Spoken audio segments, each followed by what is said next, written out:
Basti, halika na. Kumain na tayo. Nauna na si Papa at si Mama sa opisina. Isabel, tama itong gagawin natin?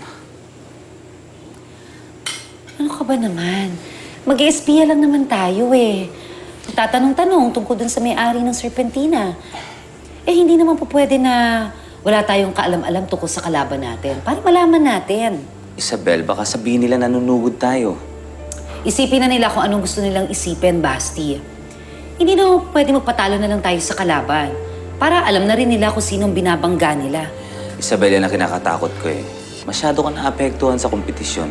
Mas mabuti pa, ako na lang pupunta doon at ako makikipag-usap sa kanila. Pero Basti... Isabel, delikado.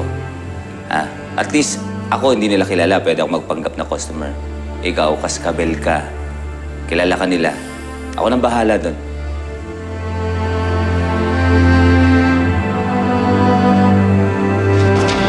Alam mo, masama yung kutob ko kay Eliana.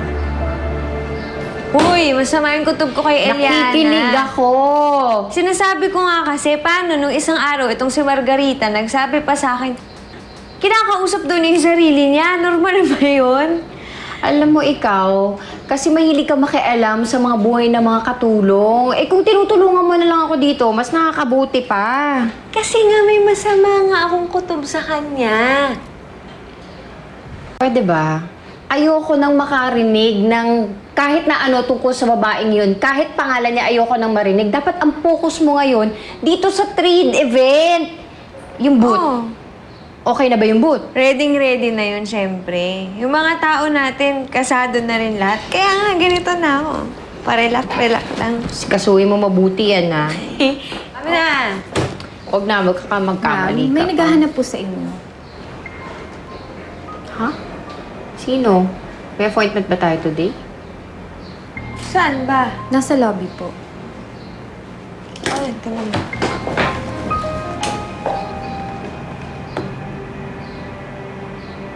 Ay, parang kilala ko yan. Parang familiar nga. Oo, saan ko ba nakita yan?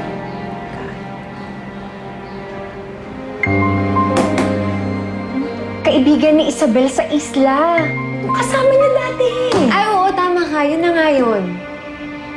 Anong ginagawa niyan dito?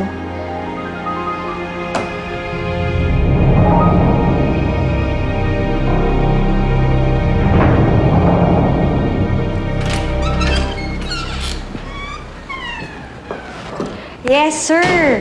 Good morning. How may I help you? Good morning. I'm Sebastian Peña-Reyes. Good morning. Nakita ko kasi ito bagong bukas. Medyo interesting yung mga items ninyo.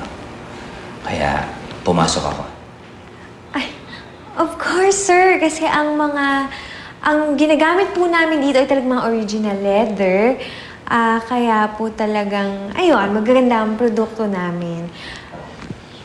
Kaya lang po, Sir Sebastian, hindi po kasi kami tumatanggap ng mga walk-in ng mga kliyente. Kaya kung gusto niyo po, bumalik na lang kayo. Kuha lang ang calling card. Sandali. Actually, hindi naman talaga ako bibili. Marami ako mga contacts sa mga department stores. Kung gusto niyo, matutulungan ko kayo. Pero, kailangan ko muna makausap yung may-ari ng Serpentina. Yung owner? Ay, nako. Sir, yung owner po kasi, nagpunta po siya sa abroad. Kasi sa totoo lang, yung mga product po namin, pinapadala po namin yan sa mga iba't ibang department store sa ibang bansa. Kaya, hindi na po ata namin mangangailangan ng tulong nyo kasi malupit po talaga yung contacts namin. But, thank you for the offer. Wala na po ba? Kasi kung okay na po, kailangan ko pong bumalik sa loob. Medyo busy po kasi ako. I'm quite busy. Thank you.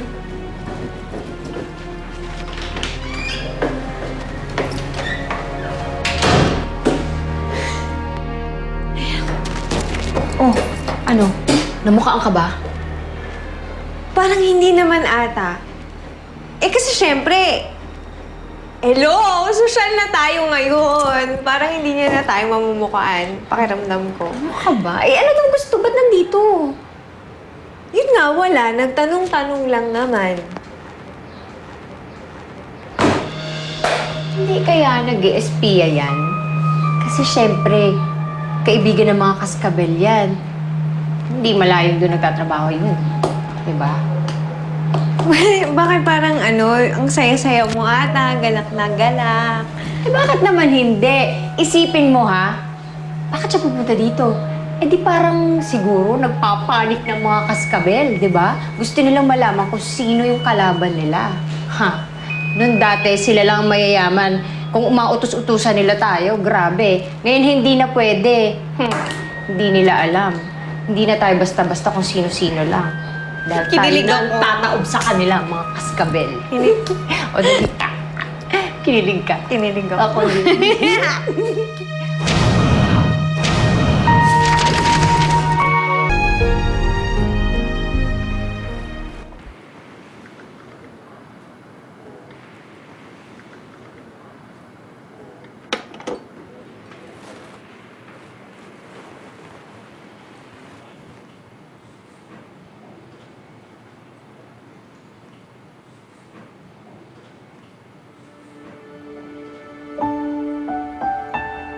Julian?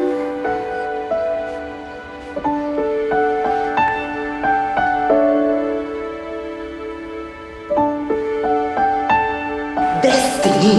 Destiny? Alam mo yung tipo na kahit na pinaglayo kayo ng tadhana, kahit anong mangyari, kayo pa rin sa isa't isa paglalapitin kayo ng mundo. Oh! Mahawak yan. Tinignan ko lang. Tinignan. Hawak mo na.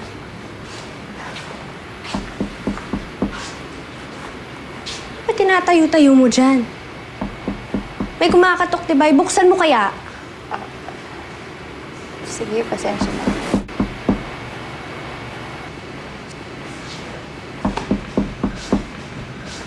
Aling Tetay, nandiyan po ba kayo? Aling Tetay? Ate, Tuloy po kayo. ate talaga oh. Julian? Alam mo lang na ikaw lang ang tanging ligaya sa buhay. Pag-ibig kong tunay, pangarap sa bawat sandali. Ayos na lahat ng kailangan para sa exhibit? Opo sir, kompleto na. Sige. O sige, bakit na kayo? Hindi ka sasama sa amin, kuya?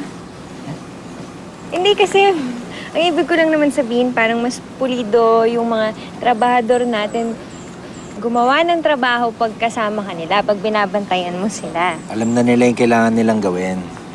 Tsaka tambak ang trabaho dito sa farm. Lalo na ngayon, kulang tayo ng tao. Kaya-kaya nyo na yan. Sige, mauna na ako. Sige.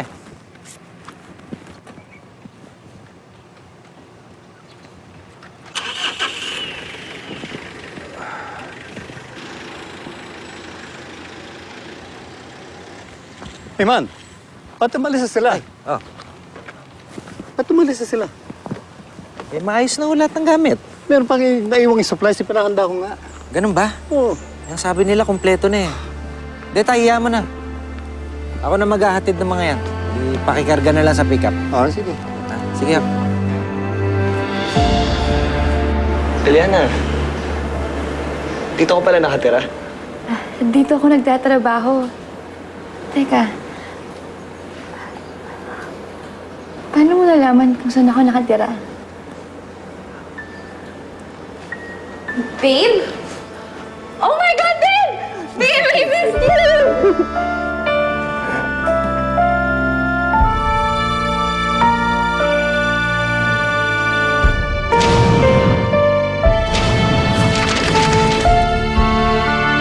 Uy, na-miss talaga kita. How was your trip? It was okay. Sayang, hindi ka nakasama eh. Dito ko pala nakatira. Wait. You know each other? Yeah, we know each other. Magkababata kami. Oh, wait. Bakit ngayon ka lang ito nalaman? Kasi di ko naman expect na magkikita kami. Until yesterday, I had this photo walk sa palengke. And ayun, nagkita kami. Bigla kang nawala kahapon. Paano ka napunta dito? Sinundo ako ni Mang Eman. Hindi na rin ako nakapagpaalam sa'yo kasi nagmamadali na rin sila eh. Pasensya ka na. Tsaka salamat na rin sa pagsama sa akin. Wow! Babe, you're such a knight in shining armor pala talaga. Thank you for saving our maid. Eliana, paghandaan mo naman kami ng merienda ni Julian. Sigurado akong gutom na tong boyfriend ko. Babe, let's go inside. I want to hear everything about your trip. Okay, like Okay. what, everything? Ay, sorry. Come on! Ano, nagkikwento ko. Lahat. I want to know everything. Okay, come on. Come on. So, loaded ba?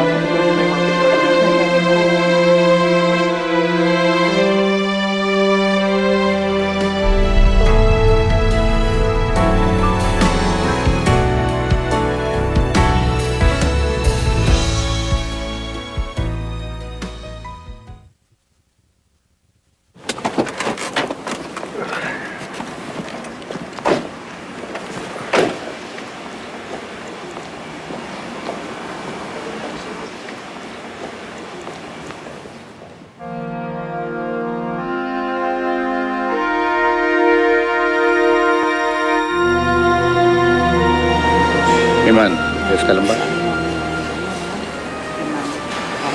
Tay, pwede bang So, ibang lahat kayo siya. nang bahala mo? Sa mga tawaksi, yes. Kasi kaso ng mga to. Naalala mo na naman si Isabel, ano? Kahit matagal na siya nawala, hindi pa rin naman siya nawawala sa isip ko. Kahit gusto ko siya makalimutan, hindi ko naman magawa. Siguro, sinisisi ko pa rin yung sarili ko. Kung di kami umalis nun, kung di kami nagtanan, marahil buhay pa siya hanggang ngayon.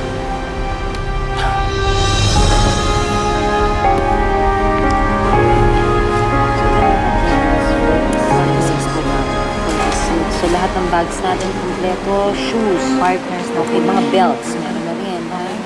So, kompleto lahat. So, lahat ng boxes na ito. So, everything.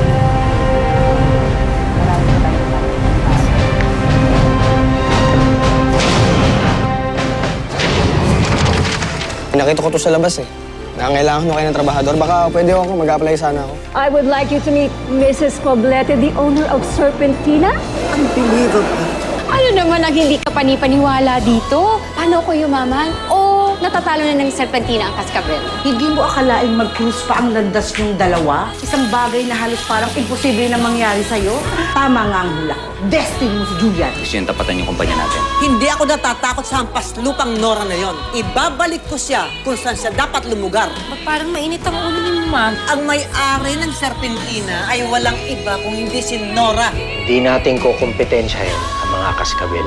Dahil kay Isabel, inaagnas na sa lupa ang katawan ng matagal na yung patay! Hayop ka, Rema.